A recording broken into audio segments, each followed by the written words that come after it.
Oke, saya buka. Assalamualaikum warahmatullahi wabarakatuh. Selamat siang dan selamat datang kepada seluruh pembicara dan partisipan pada webinar siang hari ini, di mana hari ini kita jadikan peringatan hari lahirnya Pancasila.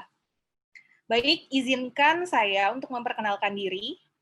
Nama saya Rizka Dwi Jayanti dari Solo Bersimfoni yang akan menjadi moderator pada webinar Gotong Royong Bangkit untuk Masa Depan, Pemaknakan Pancasila oleh Pemuda Solo. Latar belakang dari kegiatan webinar ini ya dipelopori oleh Solo Bersimfoni sebagai organisasi pegiat toleransi di Kota Solo.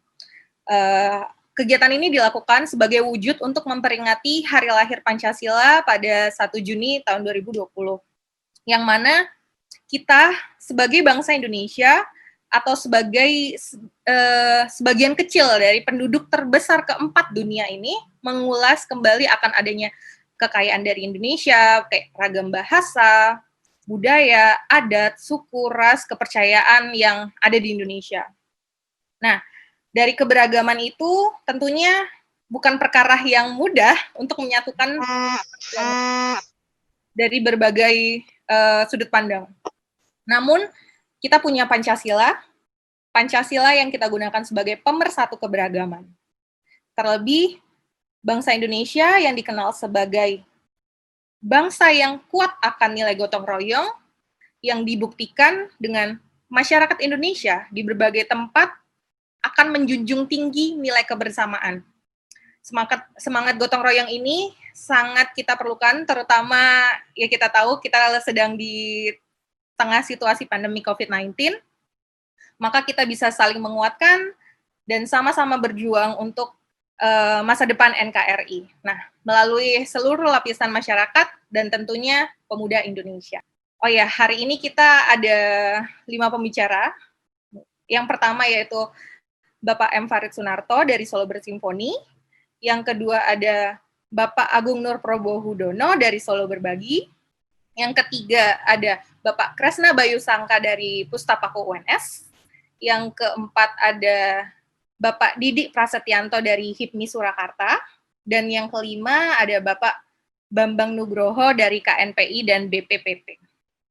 Untuk mengawali webinar ini, mari kita menyanyikan lagu Indonesia Raya secara virtual, agar semangat jiwa nasionalis kita akan terus membara walaupun di masa pandemik ini. Untuk peserta, jika dimohon untuk berdiri. Apakah host sudah siap untuk screen share lagu Indonesia Raya? Ya, siap. Baik, bisa dimulai. Untuk peserta bisa berdiri atau melakukan penghormatan.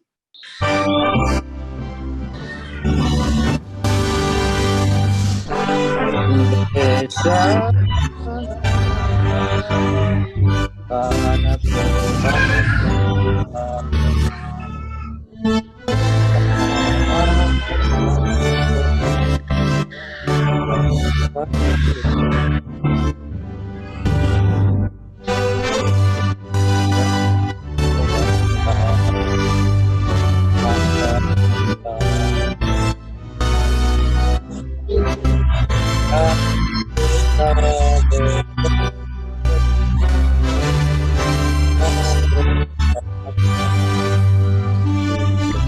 negeriku, hiduplah tanahku, rakyatku semua.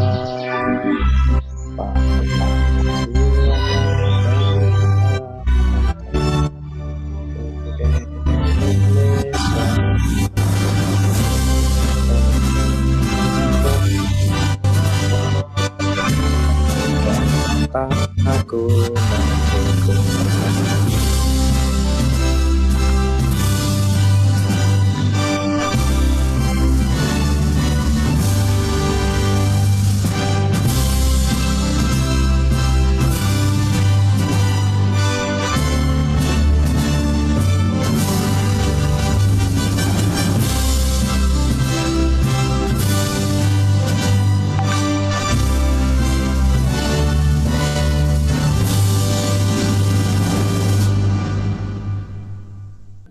Bapak dan Ibu sekalian, terima kasih atas partisipasinya.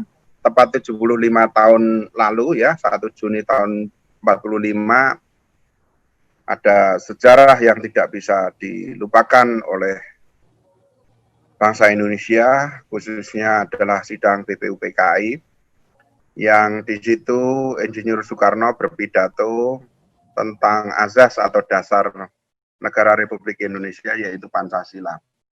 Bapak dan Ibu sekalian, kita barangkali tidak akan mengulik tentang sejarah, tetapi kita akan sedikit mengkaji bagaimana implementasi nilai-nilai Pancasila itu di dalam kehidupan kita sehari-hari.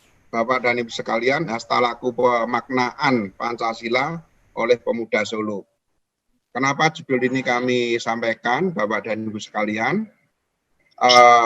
Pengalaman kami selaku NGO Solo Bersimfoni barangkali akan bisa bermanfaat untuk Bapak Ibu yang kami yakin banyak juga dari luar kota Solo, bahkan juga provinsi, bisa menjadikan referensi apa yang Solo Bersimfoni lakukan sebagai referensi untuk pemaknaan implementasi daripada nilai-nilai Pancasila di kalangan pemuda. Baik, Bapak dan Ibu sekalian, Pancasila sebagai pandangan hidup bangsa itu seperti yang sudah kita dengar puluhan tahun yang lalu. Saya adalah salah satu ketika saat SMP menjadi juru bicara lomba cerdas cermat P4 waktu itu. Pancasila sebagai pandangan hidup bangsa itu definisinya adalah sebagai suatu kristalisasi dari nilai-nilai yang dimiliki oleh bangsa itu sendiri, yang diyakini kebenarannya dan menimbulkan tekad pada bangsa itu untuk mewujudkannya. Dari kalimat ini saya ingin bertanya 3 hal. Yang pertama, apakah pemuda saat ini sadar bahwa Pancasila adalah kristalisasi nilai-nilai yang didukung serta merupakan bagian dari identitas mereka? Dan pertanyaan yang kedua adalah apakah pemuda saat ini meyakini bahwa Pancasila adalah benar sebagai instrumen pemersatu keberagaman. Jadi Bapak dan Ibu sekalian, teman-teman sekalian, keyakinan ini bukan dipadankan dengan keyakinan beragama, tetapi keyakinan di sini adalah keyakinan bahwa Pancasila yang terdiri dari 5 sila itu kita yakini sebagai pemersatu dari keberagaman budaya, agama, suku, antar golongan, dan sebagainya. Apakah kita yakin itu? Para pendiri bangsa kita, Insinyur Soekarno dan teman-teman pasti meyakini bahwa keberagaman itu harus disatukan dengan satu azas.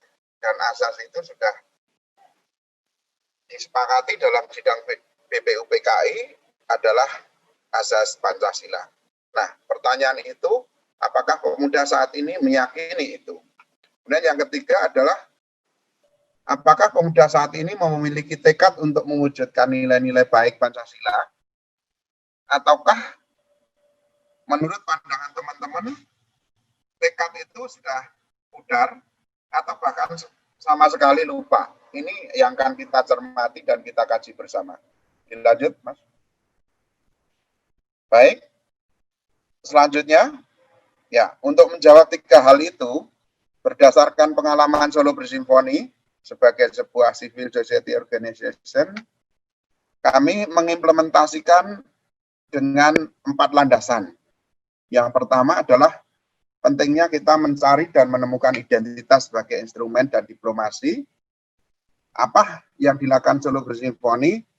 Di judul daripada paparan saya ada hasta laku. Hasta laku adalah identitas yang digali oleh Solo Bersimfoni bersama para pakar. Dan yang kedua adalah pentingnya format kristalisasi nilai-nilai Pancasila dalam platform milenial dan digital. Ini juga menjawab keresahan dari hal-hal yang seolah-olah Pancasila bersifat dari masa lalu dan ditempatkan seolah-olah beroposisi dengan modernitas sekarang. Jadi tantangannya adalah bagaimana kristalisasi nilai-nilai Pancasila itu kita format sedemikian rupa sehingga memenuhi tuntutan dan juga kebiasaan teman-teman milenial dengan cara digital tentu. Kemudian 3 adalah pentingnya menemukan cara-cara yang asik, yang mudah diterima secara luas oleh generasi milenial agar pesan-pesan tercapai. Dan yang keempat adalah pentingnya sustainability program yang berkelanjutan.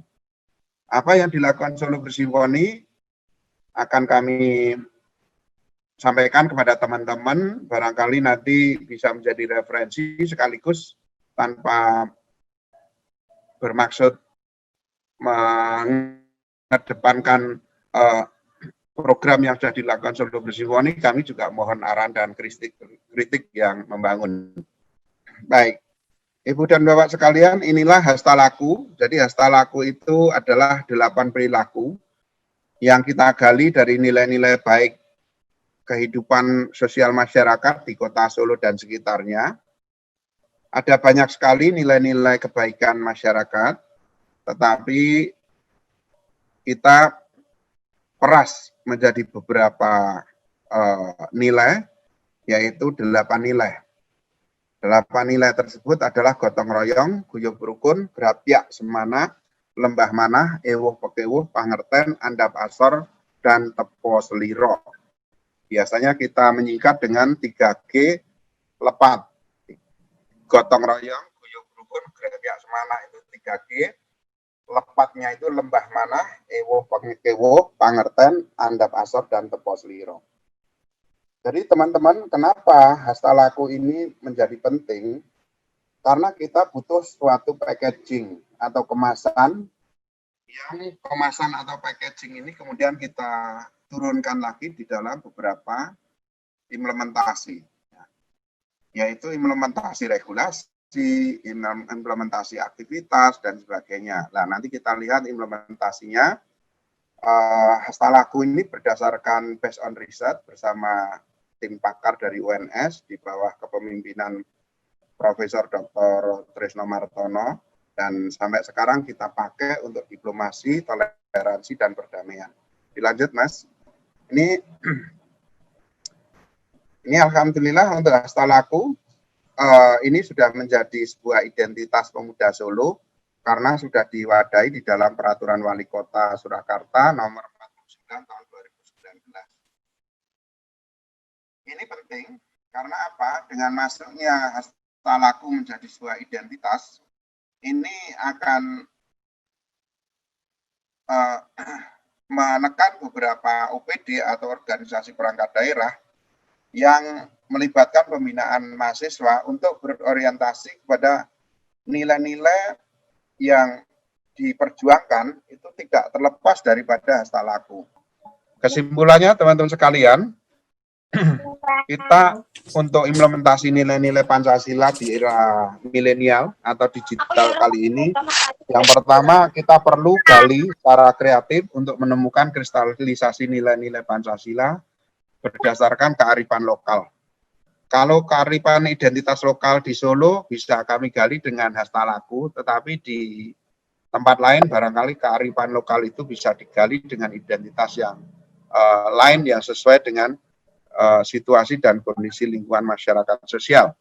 Dan kedua, mencari cara-cara yang kreatif, inovatif untuk menyampaikan nilai-nilai Pancasila agar pemuda-pemuda kita juga bisa menerima nilai-nilai yang terkesan masa lalu itu menjadi sesuatu yang sifatnya kekinian. Yang ketiga, menggunakan platform media digital karena digitalisasi ini suatu keniscayaan dan juga media literasi ini harus kita buat sedemikian rupa agar asyik dipakai dan digeluti oleh generasi milenial. Dan yang terakhir adalah program sebisa mungkin bukan program sesaat tetapi bisa berkelanjutan.